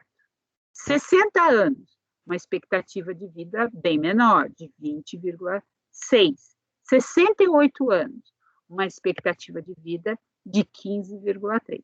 É esse dado que eu vou colocar ali na minha equação. Estão acompanhando, pessoal? Então, vamos lá. Vamos pegar o nosso probleminha aqui. Um segurado com 35 anos de contribuição é um homem, ele tem 55 anos de idade. Vamos ver, 55 anos de idade, se eu não peguei errado, ó, a expectativa de vida dele, quanto que é? 24,3. Vamos voltar lá para ver se... lá. Expectativa de vida, 24,3. Eu aqui já dei o resultado. A média dos maiores salários de contribuição dele é de R$ 1.800. Então, a gente fez uma soma, encontrou o salário de benefício, qual que é? R$ 1.800. Então, a média lá dos 80 maiores salários é 1.800. Então, vamos lá fazer a continha. O fator previdenciário é igual a 35 anos de tempo de contribuição, porque ele tem 35 anos de contribuição, ele podia até ter mais, tá? Mas ele tem 35 anos vezes 0,31, dividido pela expectativa de vida dele, que é 24,3. Multiplicado por 1, mais, ele tem 55 anos de idade, mais 35 anos de contribuição, vezes 0,33, dividido por 100. Veja, o fator previdenciário dele é 0,7405. Se ele tivesse, por exemplo, mais idade, o fator previdenciário dele iria ser próximo do 1. ou ultrapassado. Então, vejam, qual que seria a média dele de possibilidade de salários se fosse na época dos 36 últimos salários, vamos supor? Ele iria ganhar, o salário-benefício dele seria de 1.800, certo? Mas, como ele tem que multiplicar pelo fator previdenciário, olha quanto que ele vai ganhar. Quer dizer, não é bem o que ele vai ganhar, mas o salário de benefício é esse. É 1.332,90. Porque a gente ainda não chegou na renda mensal inicial, porque eu não sei qual é o benefício que ele quer. Isso é o salário de benefício. Então, vejam, o salário de benefício dele é muito baixo. Ele poderia ter um salário de benefício de 1.800, baixou para 1.332,90. Por quê? Porque ele está aposentando muito cedo, com 55 anos de idade. Então, esse fator previdenciário, ele veio para desestimular uma aposentadoria precoce, tida como precoce. Então, se ele trabalhar mais, ele receberia mais. É o que vai acontecer, quer dizer, a tendência agora é você vai ter que trabalhar muito mais para poder receber uma aposentadoria maior. Por quê? Porque agora os cálculos vão ser bem diferentes e bem piores, tá certo? Então, aqui a gente achou ruim do fator previdenciário, ele em relação à atualidade, talvez ele seja até melhor, tá? Então, vejam, aquele salário de benefício, ele vai ser multiplicado pela porcentagem correspondente ao benefício. Então, vejam bem, por exemplo, o auxílio-doença, ele não é 100%, ele é 91% do salário de benefício. Então, eu vou multiplicar por 91, os 91% pelo salário de benefício. O auxílio-acidente, que a gente ainda não estudou, é 50% do salário de benefício. E o auxílio-acidente, ele não substitui a renda.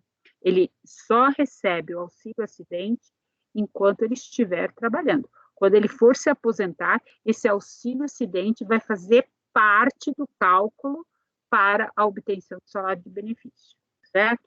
Ele faz parte do período básico de cálculo, certo? Professora, Calma, vou já voltar. Para.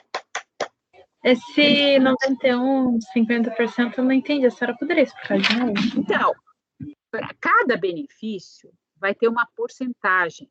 Pode ter benefícios que vão ser 100%, depende. Por exemplo, a aposentadoria. A aposentadoria, por tempo de contribuição, desde que eu preencha os requisitos de 35%, vai ser 100%. Mas a aposentadoria por idade, ela é 70% mais 2% a cada 12 contribuições. Então, para cada uma vai ser um índice, não vai ser exatamente o 100%. Eu dei um exemplo e não coloquei tudo para não bagunçar, mas vamos para o básico. Então, por exemplo, eu sofri um acidente, eu estou com uma doença, eu estou incapacitado, eu não posso trabalhar. Qual é o benefício que me substitui a renda? É o auxílio-doença. O auxílio-doença, você não vai receber 100% daquilo que você está recebendo hoje. Você vai receber 91%. Mas não é 91% do que você recebe. É 91% do salário de benefício. O que é o salário de benefício? É aquela continha. Por enquanto, é 80% dos seus melhores salários de contribuições. Tá? Por enquanto. Antes da emenda 103, tá? Até a emenda 103, a gente fazia a média aritmética simples dos meus maiores salários, era 80%, eu descartava os 20%, que se chama salário de benefício. Tudo bem? Para tudo, o legislador deu um nominho, mas se a gente quiser, a gente muda o nome. A gente fala média aritmética do salário de contribuição, média aritmética das minhas contribuições. Eu tenho que pôr o nome que está na legislação para vocês entenderem. Então, eu tenho salário de contribuição igual à remuneração. A média dos 80 melhores salários de contribuição, vai dar salário de benefício. Esse salário de benefício eu vou multiplicar pelo benefício previdenciário que eu, no momento, pretendo obter. Vamos dizer o salário, o auxílio-doença. O auxílio-doença é 91%. Ah, eu tenho direito a um auxílio acidente. Eu me acidentei, mas eu continuo trabalhando, tá? Eu tive uma diminuição na minha capacidade. Eu só vou receber 50% do salário de benefício. Então, nós fizemos uma continha lá de uma pessoa que tinha um salário de benefício, a média dele deu 1.800, mas ele, como ele quer receber uma aposentadoria por tempo de contribuição, ele tem o fator previdenciário para multiplicar. O salário de benefício dele caiu para 1.300. Tá? Tá. Ah, você vai dizer, vai multiplicar por quanto? Ah, é aposentadoria por contribuição? Pronto, 100% é 1.300 que ele vai receber. Ah, ele vai receber uma aposentadoria por idade. Ah, aí vamos optar se ele vai receber, se ele vai aplicar o fator previdenciário ou não. É mais vantajoso para ele? Não, não é vantajoso. Então, ele não aplica o fator previdenciário para aposentadoria por idade. Então, pode ser que ele ganhe um pouquinho a mais. E aí, vai ter uma outra porcentagem, tá? Por quê? Porque eu não levo, ele não vai receber os 100%, vai depender do tempo dele de contribuição. Ele tem como margem, antigamente, 70%. E o que exceder a 15 anos de contribuição, aí sim vai ter uma multiplicação, a gente vai ver quanto que é. Não vou dar tudo de uma vez, senão a cabeça estoura. É só para vocês entenderem o que é o passado.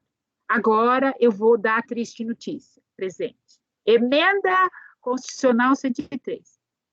Tira os 80%. Agora, vocês reclamaram, agora vocês vão reclamar com motivo. Vai somar tudo, a vida inteira, não vai descartar nada. É todos os 100%. Tá? Ô, professor. Fala. Então, o segurado foi acidentado e ele continua trabalhando, esse auxílio acidente pode que melhore um pouco a aposentadoria dele no final, na hora de fazer o requerimento, né? Ou não? Olha, vou te dizer a verdade. Parece que melhora, mas é mentira. Por quê? Porque se ele só recebe 50%, e agora, com a emenda 103, você vai somar tudo que você ganhou na vida, você imagina a sua média. Quanto que vai dar? Eu não vou descartar o que é pior. Eu vou deixar tudo junto. Como que vai ser sua média? Vai ser menor. Então, eu entendi. Antes da emenda, até seria favorável, mas depois da emenda... Sim, exatamente. Você captou a mensagem. Exatamente. Isso tudo é feito propositalmente. Eles fazem o cálculo antes. Nada é para o seu bem, é tudo para o seu mal. Eu falei para vocês que agora, eu nem contei a novela, porque é muito triste. É terrivelmente triste. A gente pensa que não, mas é triste. Por quê? Quem se aposenta não vai receber tudo, vai receber 60% dessa média. Vocês viram o triste da coisa? 60% da média. E aí é catastrófico. Ah, vocês podem trabalhar só durante 15 anos? Pode trabalhar durante, que para as mulheres é 15, para os homens é 20, para os homens aumentou. Tá, que seria aquele 180 de carência. Tudo bem, vocês podem. Trabalha só 15, só 20, só que vai receber 60% disso. Para receber a totalidade, para se aposentar totalmente, sinto muito, vai ter que trabalhar durante 40 anos. E isso, a idade, por exemplo, agora antes, por exemplo, na aposentadoria por tempo de contribuição, não tinha idade, foi colocado o fator previdenciário para dificultar mais. mas não existia um limite de idade. Por isso que há um incentivo para você não se aposentar muito cedo, mas não existe o limite de idade, não existia o limite de idade. Vem a emenda 103 para tudo, ela pôs idade, tudo. Então, não existe mais aposentadoria por tempo de contribuição, porque vocês vão ver que para se aposentar integralmente tem que trabalhar 40 anos. Não existe mais essa história de 35, 30, e a idade vai aumentando. A mulher começa com 62, a mulher foi prejudicada, e os homens começam com 65, mas já não está mais com 62 em 2001, e não está mais com 65, está aumentando. Tá? E vai aumentar. Entendeu? Então, isso tudo que eu falei, que vocês acharam terrível, horroroso, vai piorar. A novela não acaba por aqui. Pode falar. E isso vai valer para todo mundo que não teve o direito adquirido. Exatamente, exatamente. Por isso, eu não posso, Marisa, eu não posso chegar e falar o que é hoje, emenda 103, é mais fácil, horrível, mas é mais fácil. Eu tenho que contar o passado, por quê? Porque vocês têm que entender que tem certas pessoas que estão tentando comprovar que antes da emenda 103, elas têm um tempo e que elas podem se aposentar, ainda que seja agora, após a emenda, porque elas tinham direito adquirido. Elas estão tentando reconhecer alguns períodos que elas estão indo à caça. Ah, eu não tenho carteira de trabalho, eu tenho isso, tenho aquilo. Elas estão indo à caça para reconhecer isso. Então, vocês têm que saber, porque ainda isso vai perdurar por algum tempo. Então, vai dar para restaurar.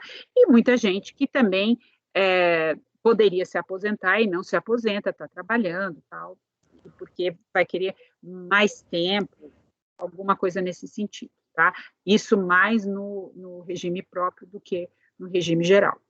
Tudo bem até aqui? Ficou? Vocês entenderam a nomenclatura? Salário de contribuição, salário de benefício, porque depois eu vou gravar, vou continuar isso daqui. Eu quero que vocês entendam a estrutura da coisa, tá? É lógico que vocês vão ler a respeito, vão saber a respeito. Pode falar, é o Wilton. Professor. Pode falar, José Lemos, pode falar. Muito obrigado, Wilton. O segurado que tinha aposentadoria por periculosidade e insalubridade, como é que ficou isso na emenda 103 agora? Nós vamos estudar. Você está querendo antecipar. Ele não vai ter direito mais a nada. Ele vai ter que ter atividade insalubre. Então, essa questão da periculosidade, mudou muita coisa, né? Por exemplo, a legislação anterior permitia o reconhecimento de certas profissões, agora é só atividade química, física, ruído e tal. Mas aí, o que você vai se aposentar? Quem exerce atividade insalubre você quer se aposentar antes? É 25, 20 e 15 anos, só de atividade insalubre. Não conta mais aquela multiplicação. Então, o que você tinha antes? Eu só trabalhei em atividade insalubre durante 5 anos. Esses 5 anos você tinha um multiplicador que te dava um tempo a mais somado com a tua atividade comum. Hoje, emenda 103 acabou. Vai ser tudo igual, sem multiplicador nenhum, a não ser que você exerça uma atividade insalubre durante 15 anos. Aquela atividade permita aposentar por 15 anos, que são poucas, é só mineiro, né, que trabalha subterrâneo, que é 15 anos, que eles também diminuíram, 20 e 25. Então, acabou. Acabou. Por isso que eu falei. O que está acontecendo? Muita gente está atrás desses períodos, porque com esses períodos ele consegue somar e ter uma aposentadoria, ainda que seja por tempo de contribuição, antes da emenda 103. Quem mais? Professor. Pois não. Em relação à remuneração, né? A alíquota que incide no salário de contribuição, ela vai incidir sobre aquele auxílio transporte, auxílio alimentação, auxílio saúde também ou não? Aquilo que eu falei. Depende do limite, depende da idade. Você vai ter que ver na legislação a respeito. Aquilo que eu falei por cima, falei o quê? Auxílio creche. Se ficar comprovado e não ultrapassar um salário mínimo, e se for para filhos até 6 anos, então você tem que ver de acordo com a legislação. Então, se isso for até determinado limite, não vai incidir contribuição social, não vai fazer parte do salário e contribuição. Por quê? Porque se fizer parte, vai incidir contribuição, óbvio, porque ele vai entender que isso é uma remuneração, você está ganhando a mais. É a mesma coisa que você receber auxílio alimentação. Você recebe auxílio alimentação, tá? Isso é o que faz parte do salário de contribuição. Vai incidir contribuição social. Então, se faz parte, é porque é remuneratório. Tudo aquilo que é habitual é entendido como remuneratório, vai ser. Agora, eu ofereço alimentos para os meus funcionários. Ponto. Não vai receber, não vai ter nada. Acabou. Está lá. A empresa, ela se filiou ao PAT, que é um programa de alimentação. Não vai incidir contribuição. Então, eu não dei todos os detalhes, eu dei a ideia. E aí vocês têm que ir atrás para ver o que vai incidir, o que não vai incidir.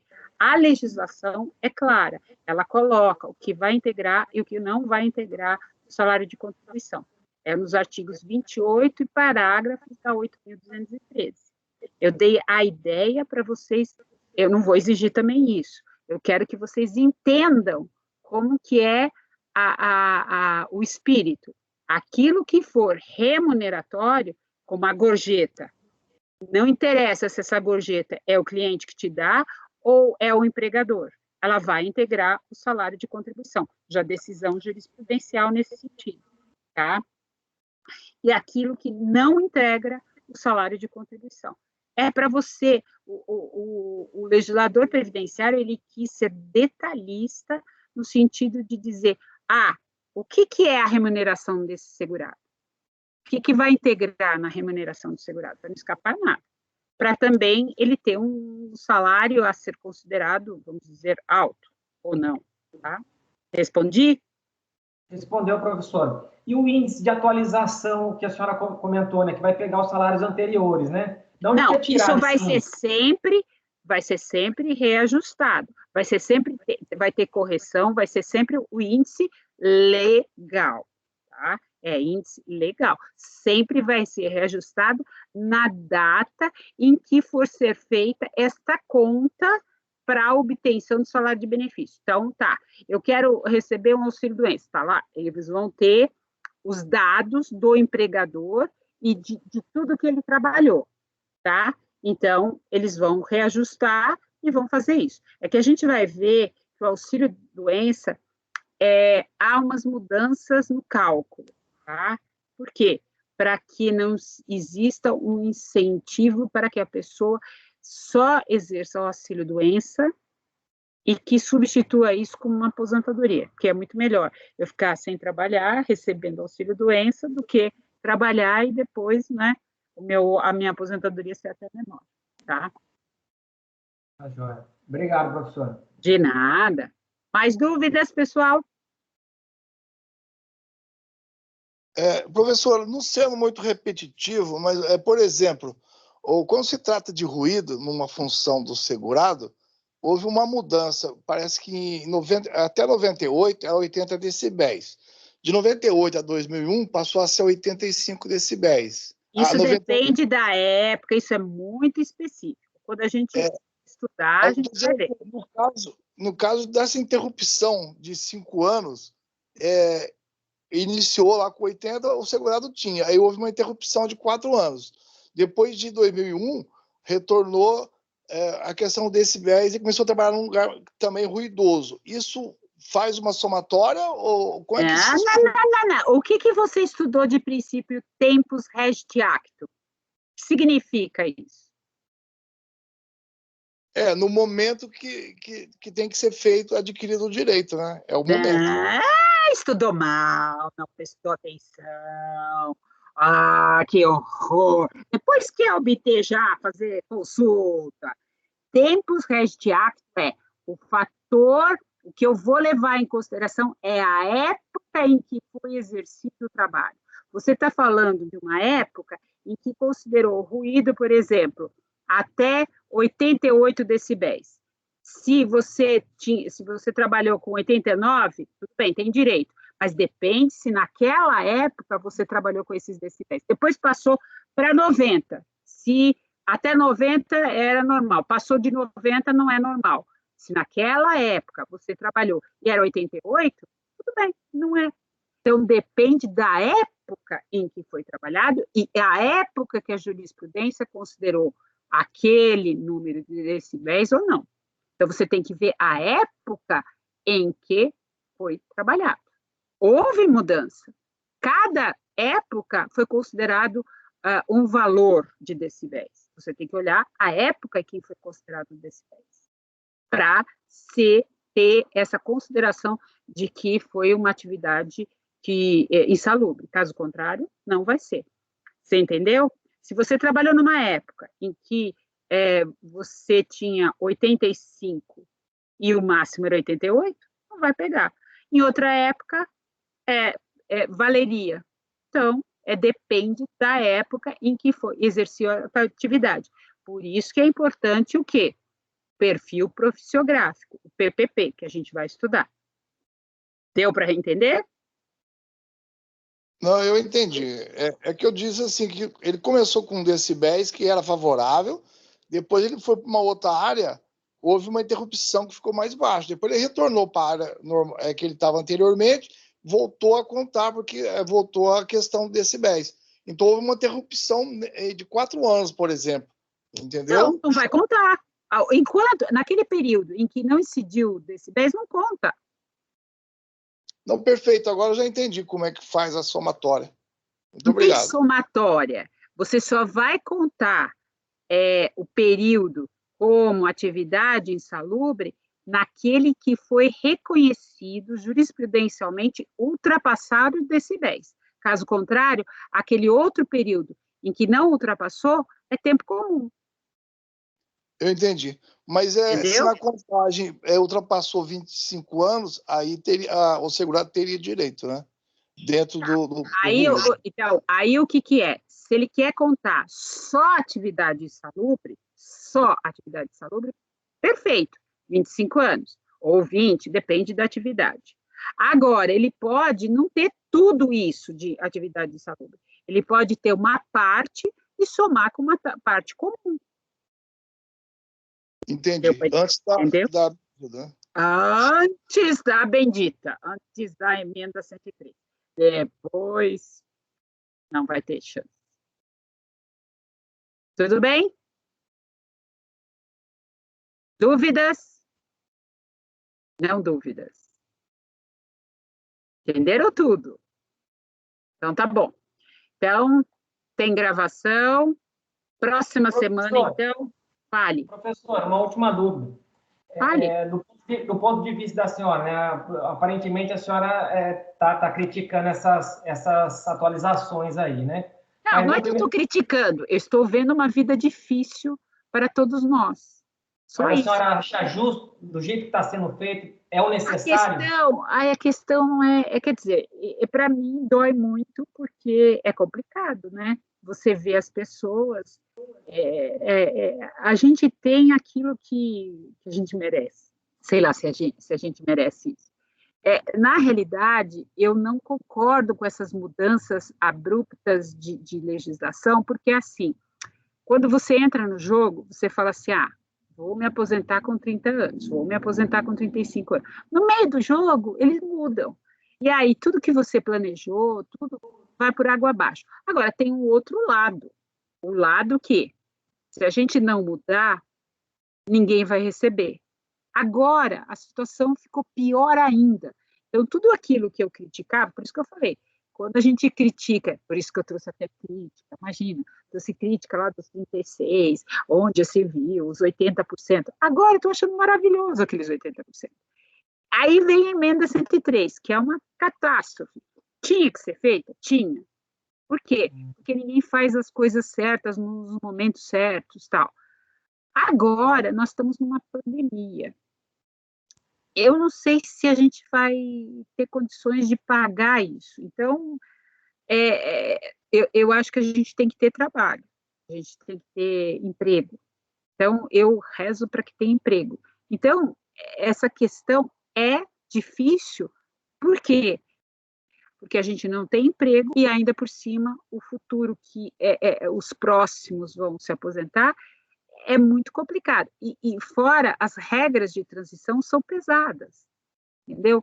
Então, é muito difícil você falar assim, olha, agora você vai se aposentar, você vai receber 60% do que você deveria.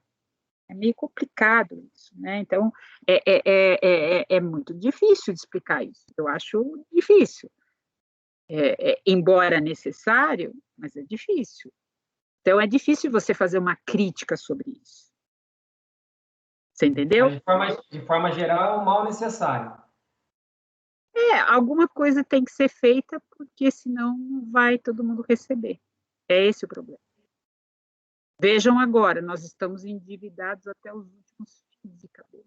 E eu espero que a gente possa ter vacina, que a gente possa ter aposentadoria, senão nem isso nós vamos ter. Vejam que todo mundo está igualado. Então, nós estamos numa universidade, a gente é privilegiado, a gente está estudando. Quer dizer, a gente estuda e quem estuda não vai valer nada. Eu acho que a gente tem que pensar nisso. Então, não existe um incentivo para estudar. Para que eu vou estudar? Então, é muito difícil, é muito complicado pensar assim. Nós não seremos valorizados. A classe, não é que a gente vai ser, só a nossa classe. Não, mas nós também somos produtivos. As pessoas também precisam da gente, não precisam? Muitas questões que a gente tem aqui. Vocês são o futuro, vocês têm que mudar isso, pelo amor de Deus, né? Porque é complicado. Como que a gente vai fazer? Não vai ter um incentivo para o estudo. Eu não vejo uma luz nesse sentido. Por quê? Porque vale a pena? Vai ganhar? Não vai ganhar? Então, ninguém estuda. A gente não vê esse tipo de coisa. Eu acho que a gente tem que ter mudanças, não pode ter discrepâncias. Hoje até dei um exemplo aí que eu escutei hoje na rádio, que eu achei furiosa, quer dizer, uma repórter de televisão ganhando 200 mil, isso é uma discrepância muito grande, né? Isso sim é um absurdo. Agora, e aí as outras pessoas que estudam, que trabalham, que fazem, não receber nada, tal, então é muita coisa errada, entendeu? Então, é por isso. Essa medida, essa emenda que precisava. Poderia ser de outra forma? Poderia. Demorou muito? Demorou. Então, é isso. É nós que temos que ver, e aí nós também, eu falo nós, me colocando no lugar de vocês, como advogados, vocês vão defender as partes, todo mundo vai falar assim, mas eu vou ganhar só isso, eu vou ficar só com isso, vocês terem que questionar muita coisa, arguir inconstitucionalidade, isso é complicado, isso é muito complicado, porque vocês mudam legislações, mudam interpretações. Está tudo na mão de vocês. Então, é isso o que a gente vai ter. Não respondi, nem vou responder nada para vocês, mas é muito complicado. É muito complicado. É para vocês pensarem. Infelizmente, a gente vai ter que pensar o que vai acontecer. E essa matéria, ela vai atingir todo mundo, e principalmente as pessoas que estavam quase se aposentando e não se aposentaram, não conseguiram. Quanto tempo elas vão conseguir? Como elas vão conseguir? Meu caso, Meu caso, eu tô com 58 anos, eu estava na linha de aposentadoria, agora eu vou ganhar menos, vou trabalhar uns 4 anos a mais. Ainda que você tenha essa possibilidade de ser só 4 anos a mais. Agora, tem gente que aumentou demais, 10, 12, e aí? Então, é um complicador muito grande. Como assim só 4 anos? Vou estar com 62, estou morrendo nessa idade. Pelo amor de Deus, 62 é muito jovem. Que é isso? Oh, que é isso? Não, pelo amor de Deus, a vida começa aos 60, pelo amor de Deus. Não, o problema é pessoas, a gente vai ter que, pela lista lá, tem até 100 anos. A gente tem, quando vocês verem a lista ali, a gente tem previsão até os 100 anos. Na Europa, eu vi gente no Canadá, gente trabalhando com 90 anos, tal, mas, entendeu? Querer copiar uma coisa, a Europa é a Europa, Estados Unidos é Estados Unidos, Canadá, tem outro tipo de coisa. O nosso país é diferente, né? É lógico, a gente tem que melhorar, tem que ver algumas coisas, mas é isso, pessoal. Dúvidas mais ou mais Professor, interrogações? por gentileza, em relação ao trabalho que nós vamos fazer, vai ser uma petição, nós vamos ter que, se puder passar novamente. Peça prática, e vocês vão fazer várias etapas que eu vou pedir. Vão inventar um problema. Antes eu dava um problema para vocês e vocês faziam. Agora não, eu dou um problema para vocês inventar. Vocês vão inventar uma situação e vão, como advogados, ingressar com uma ação para pedir um benefício previdenciário. Então, eu vou colocar no EVA o trabalho que vocês deverão fazer e dúvidas depois vocês, se vocês tiverem, não na próxima, né, que vocês vão assistir à palestra, mas eu vou mandar a aula gravada, na outra aula vocês podem tirar dúvidas, certo? Mas o problema vai estar bem...